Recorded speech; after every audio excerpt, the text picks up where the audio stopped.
مرحبا بكم في نسخة جديدة من برنامجكم قناة أطلس الذي يعنى بشؤون الجالية المغربية عبر العالم.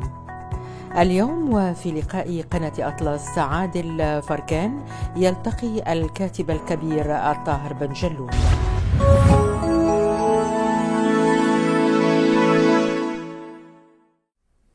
Notre invité, l'écrivain vedette, que je ne présente plus tard, Ben Jelloul. Monsieur Ben Jelloul, vous avez enchaîné les romans depuis à peu près 40 ans, une quarantaine d'années, où vous écrivez, vous posez un certain nombre de choses, y compris au sein de cette société qui parfois a du mal à se retrouver. Alors Taha Ben Jelloul, tout d'abord bonjour, bonsoir.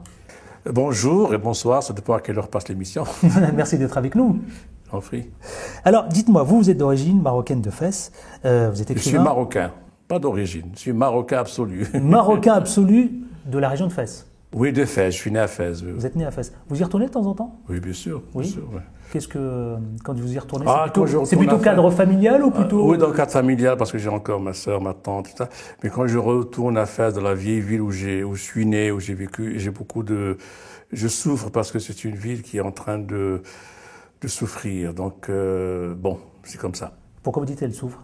Parce que tous les trésors de cette vieille ville sont en train de tomber en ruine. Enfin, il y a quelques maisons qui ont été restaurées, c'est justement les maisons des gens riches. Mais dans l'ensemble, Fès, elle perd un peu de sa santé physique, en tout cas. Pas spirituelle, mais c'est... Oui. Peut-être interpeller le roi ou le Maroc? Tout le monde connaît ça. Tout le monde connaît ça. Oui, oui. Bon. Alors, dites-moi, les œuvres, vos œuvres, à travers le monde, sont extrêmement connus. J'ai commencé par L'Enfant de sable, paru au Seuil, aux éditions Le Seuil, en 1985. La Nuit sacrée, vous avez eu le prix Goncourt, hein, c'était en 1987. Très vite après, Le racisme expliqué à ma fille. Je parle du racisme, je vais m'arrêter là sur Le racisme expliqué à ma fille parce qu'il a été vendu à succès, 400 000 exemplaires. Est-ce qu'on peut considérer aujourd'hui, Taha Ben Jelloul, que c'est une de vos œuvres qui a marqué le monde partout? De toute façon, oui, ça a marqué, mais c'est pas une œuvre littéraire, c'est un travail pédagogique d'un père qui parle à ses enfants. Et je me suis trouvé à parler aux enfants du monde entier parce qu'il a été traduit dans 35 ou 36 langues. Et c'est un livre d'éclaircissement, c'est fait pour les écoles, pour que les enfants qui ne naissent pas racistes ne le deviennent pas. Parce qu'on devient raciste en entendant les parents ou le voisin ou les profs ou l'environnement déblatérer des bêtises et des préjugés. Donc moi, j'y vais dans les écoles et j'essaie un peu de les prévenir, attention, ne tombez pas dans ce piège, le racisme, c'est une horreur parce qu'un jour ou l'autre, c'est vous qui serez victime de racisme. Ça commence par les insultes, ça se termine dans des chambres à gaz. Donc il faut faire très attention à ça. Comment ils accueillent votre message? Est-ce qu'ils l'entendent? Très très bien. Non, très, moi très bien. Je vais très souvent, là je rentre du Maroc où j'ai vu 500 élèves de plusieurs collèges à Tanger. On a parlé pendant 1h30, 2 heures même de ce problème, parce qu'en même temps je parle du racisme planétaire, parce qu'il n'y a pas que les Européens ou les Blancs, ça. Et c'est pour ça que, par exemple, dans mon dernier livre, mon dernier roman, Le mariage du plaisir, j'attaque le racisme des Marocains contre les Noirs, qui est une vieille tradition, malheureusement, depuis que les commerçants blancs de Fès et de Casablanca ramenaient des esclaves noirs avec eux, faisant partie un peu de leur butin commercial. Donc, et puis le comportement de certains Marocains blancs qui se considèrent pas tellement africains vis-à-vis à l'égard de ces malheureux subsahariens qui viennent pour traverser, qui restent et qui sont là, qui sont mal perçus. Quoique... Ça aussi, vous l'avez condamné fermement. Hein, oui, je le condamne toujours. Mais là, en même temps, je pense que le fait d'avoir tiré les sonnettes d'alarme, le gouvernement a quand même régularisé plus de 20 000 subsahariens qui n'avaient pas de papier. Alors justement, Taha Ben Jelloul, vous avez fait référence à ces actes horribles, monstrueux, et notamment référence à cette série d'attentats. Monsieur Ben Jelloul, clairement, je vous pose une question très simple. Vous savez, depuis les attaques de nombreux musulmans, français issus de l'immigration, je parle des Maghrébins de France, vivent dans la crainte, y compris des amalgames, la crainte des amalgames. Par exemple, je vous cite, des lieux de culte ont été vandalisés en Corse, et puis dans le nord de la France, et puis quelques-uns ici qu'on peut noter. Clairement, la communauté maghrébine se sent stigmatisée. Vous leur dites quoi? Elle vous regarde ce soir. Vous lui dites quoi? Parce que elle a peur finalement. elle aussi, dans l'autre sens. Absolument, mais c'est ce que j'ai dit d'ailleurs aux autres. J'ai dit, mais les musulmans ont été les premières victimes de ce terrorisme, de cette espèce de fanatisme terrible qui nous vient de Syrie et d'Irak, mais en même temps, en France, il n'y a pas la peur de l'islam, il n'y a pas l'islamophobie, comme on dit. Il y a la haine de l'islam. Les gens détestent cette religion. Et il y a un sondage récent dans Le Figaro qui a montré que plus de 61% de Français ont une très mauvaise image de l'islam, pas de l'islamisme, mais du terrorisme, de l'islam, tout simplement comme religion, comme culture, et que les Allemands ont 71%. Donc on est les dégâts que les terrorismes a causés sur l'islam sont énormes, et malheureusement ce sont les populations musulmanes en Allemagne, en Italie, en France, en Espagne qui payent ces dégâts. Ce sont eux qui sont mal vus, ce sont eux qui vont être, d'une façon ou d'une autre, victimes quasi permanentes. Dans tout, dans l'embauche, dans le travail, dans la vision qu'on a d'eux, etc., dans la suspicion qu'on peut poser sur eux, les vérifications d'identité, ça va poser d'abord par eux, etc. Donc il y a une situation intolérable, et que c'est pour ça que dans le livre sur le terrorisme, j'explique qu'ils sont aussi victimes que ceux qui ont perdu un membre de leur famille. Alors, ce sera ma dernière question pour clore le chapitre de cet homme engagé que vous êtes. Les Français d'origine marocaine, les Français d'origine maghrébine, plus globalement, est-ce que vous pensez vraiment, Monsieur Taher Benjelloul, ils ont un avenir en France, en Europe? Parce que la communauté marocaine, elle est nombreuse en Europe. Oui, il y a beaucoup de Maghrébins, enfin, des millions. Je suis un peu sceptique parce que l'intégration telle qu'on l'a rêvée n'a pas eu lieu. Il y a quelques éléments qui sortent, qui se débrouillent, qui arrivent quand même à émerger, bien sûr, dans la musique, dans le cinéma, dans l'art, même dans la littérature, dans la danse, dans l'économie, c'est certain. Mais par rapport au nombre, c'est très peu. Très peu. Et quand j'ai vu l'autre jour que Sadiq Khan, le Pakistanais, le Britannique d'origine pakistanaise, musulman, a été largement élu à Londres, j'ai dit jamais en France, nous verrons ça, jamais. Pourquoi il y aura... Un Sadiq Khan un jour en France, ce n'est pas possible. On ne verra pas parce que il y a déjà au départ. C'est inquiétant ce que vous dites. Déjà au départ, au parti, que ce soit socialiste ou autre, il y a déjà des barrières et des frontières et une politique d'exclusion pas voulue, pas systématique, mais c'est dans l'inconscient. Parce que les relations entre le Maghreb et la France sont des relations qui se souviennent du colonialisme, de la guerre, etc. Donc on n'a pas des relations saines. Alors qu'en Angleterre, le Pakistan et la Grande-Bretagne, finalement, ils s'ignorent. Mais en même temps, un Britannique d'origine pakistanaise, il a été élu par des Britanniques, par des Anglais. Donc vous êtes en train de me confirmer très peu d'avenir en France pour les Français d'origine j'espère que je me trompe. J'espère que je me trompe. J'espère que vous vous trompez. Dernier chapitre. En quelques minutes, parce que on a quelques minutes là justement pour l'entretien de Canal Atlas, Taher Benjelloul, votre relation France-Maroc, hein, on va en parler. Il y a sans tabou. Bien sûr, sans tabou. On va parler, vous savez, de votre histoire avec le Maroc. Alors, d'abord, vous connaissez très bien le Maroc, vous aimez le Maroc, ça. C'est mon pays, c'est normal. C'est votre pays, on ne peut pas le cacher.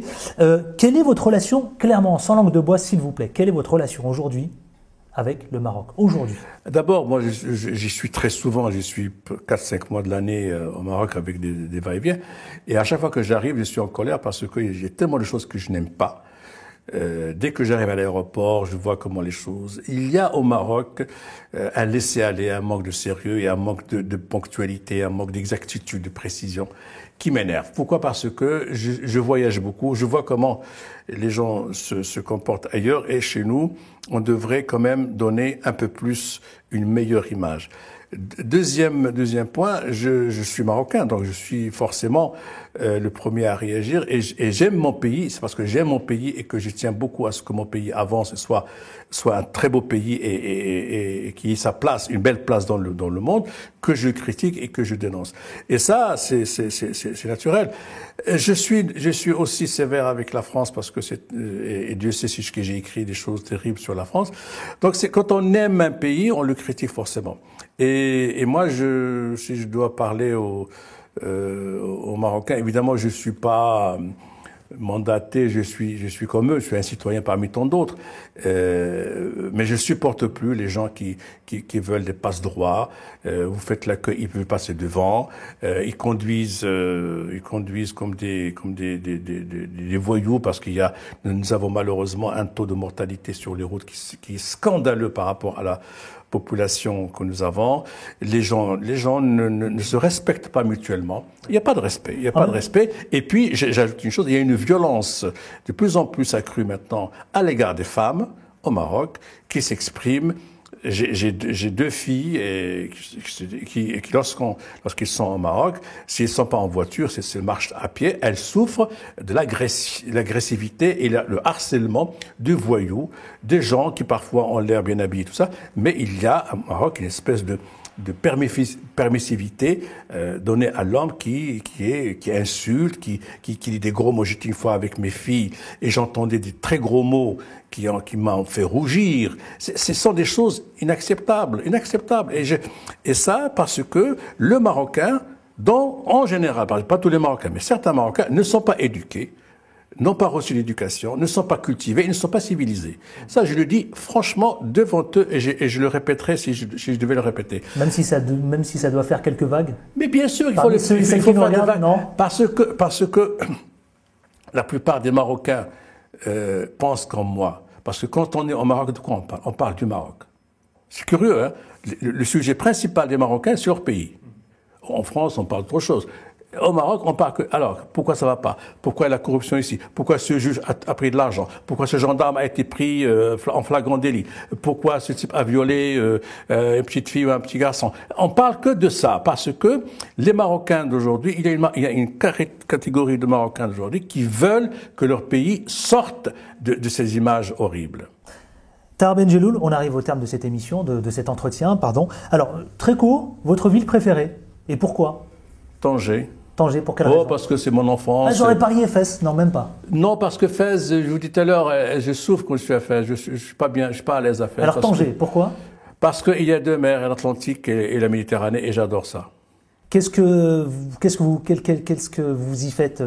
Qu'est-ce qui se passe quand vous êtes à Tanger? Racontez-nous, on a besoin de plonger un peu avec vous. Non, mais le matin, je vais au Café de Paris, qui est Place de France, qui est un des plus vieux cafés de Tanger. Je prends soit un café, soit vous avez des habitudes, jus d'orange. Oui, j'y vais le matin parce que je rencontre des amis, on discute, je vois passer tout le monde. Tout ça. Et pour moi, c'est très agréable. Surtout, je suis un homme du peuple. Je vais dans des cafés populaires et je regarde, je discute avec tout le monde. C'est très sympathique. Très sympathique. Votre repas préféré? Au Maroc, oui. Ah oui, au Maroc. Moi, je suis très poisson.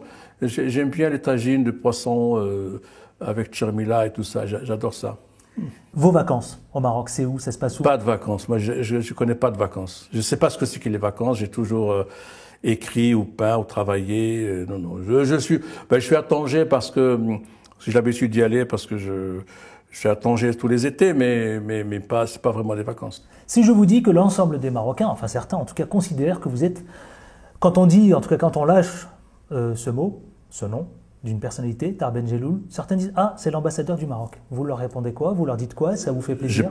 J'ai pas mes lettres de créance, en tout cas. Non, ambassadeur, non, moi je suis pas un bon ambassadeur parce que je critique tout le temps. Or, les ambassadeurs, ils ont le droit de raison, ils disent rien, ils ne peuvent pas dire du mal d'un pays ou ils critiquent jamais rien, ils peuvent pas critiquer. Non, je suis fier Certains d'être Marocain. Certains pensent que vous êtes l'ombre du palais. Non, alors là vraiment, non, pas du tout. Pas du tout, mais le palais ne sera pas content de savoir que je suis son ombre, non, pas du tout. Non, moi je suis fier d'être marocain, donc partout où je vais, je parle de mon pays, en le critiquant, donc les gens ils disent que c'est sérieux, donc je suis crédible. Je dis pas que tout va bien, je suis très en colère de voir que par exemple, ils continuent encore de faire certains ministres continuent de faire des stupidités en interdisant des journalistes, en interdisant des journaux, en interdisant des films. Ça donne du Maroc l'image d'un pays encore rétrograde, où il n'y a pas de liberté, etc. Alors que ce n'est pas vrai, il y a de la liberté dans ce pays. Mais le fait qu'un ministre de la communication, pour ne pas le nommer, interdisent des journaux comme Science et Vie, mais ça va pas. Mais personne ne lit Science et Vie au Maroc, mais ça a fait un tel boom dans la presse française, et qu'elle dit, le Maroc, on censure Science et Vie. Le fait d'avoir jeté comme des malpropres les journalistes de Canal+, ça a fait un mal, mais un tort énorme pour le Maroc. Les gens, qu'est-ce qu'ils retiennent? Le Maroc n'a pas laissé les gens faire leur travail. Il faut laisser aux journalistes de faire leur travail. S'ils font le travail en mentant, en diffamant, vous les poursuivez en justice. Mais il ne faut pas empêcher les journalistes de travailler. Si vous le faites, vous avez toute la coopération, toute la profession des journalistes va être contre nous. Et c'est ce qui s'est passé il y a quelques mois. Et malheureusement, j'entends tout le temps dire que le Maroc est un pays où il n'y a pas de liberté. Très court, s'il vous plaît, Oui. M. Tahar Benjelloul. Comment vous voyez l'avenir du Maroc? Très court. Bah, c'est un avenir, j'espère radieux, comme pour dire une formule, mais en même temps, c'est un avenir qui concerne tous les Marocains, parce qu'il faut que tous les Marocains travaillent, deviennent sérieux, arrêtent de corrompre et d'être corrompus, et surtout, regardent le Maroc comme leur propre pays qu'il faut soigner, dorloter et en faire le plus beau pays du monde. Quel est votre sentiment sur ce qu'entreprend Sa Majesté Mohamed VI?